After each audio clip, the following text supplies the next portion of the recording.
When you're building a business or you're leading in a business, you are the chef that's experimenting a little bit. You're trying to Right. find that right recipe for the right meal. And especially when you bring on new people to your team or different people, or Mm-hmm. this person gets a promotion, you Mm-hmm. got to refigure out what that recipe is Right. to get to the right result, which means you might try a little bit of salt. Okay, all right, that was too much. Let's pull back on this. Or Let's add let's some try, milk.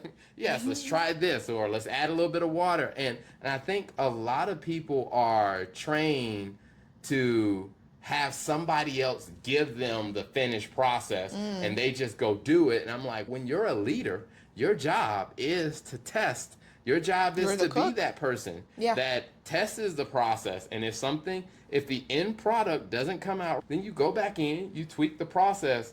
And where I noticed, even in our company, and you and I had a conversation about this, where I noticed we had a conversation about the process, and I was like, hey, I need you to stop trying to manipulate the result or stop trying to get in and fix it. Let the process expose the I'm like, weakness. no, I don't want to do that because what happens when it gets to the client? But I think you have to be honest. You do because I think if not, you don't know where the process has gaps. You don't know where the process is broken. You don't know where the process needs to be fixed. So yeah, it's a little scary. I'm not gonna lie because I think sometimes you think someone could break something to the point where it's not fixable. In some cases maybe it may not be, but I think it's just being comfortable, like as long as we're progressively, like you said, you keep the cooking going, you keep the adjusting going, you taste it, how does it taste, you go back, you make adjustments based on the taste.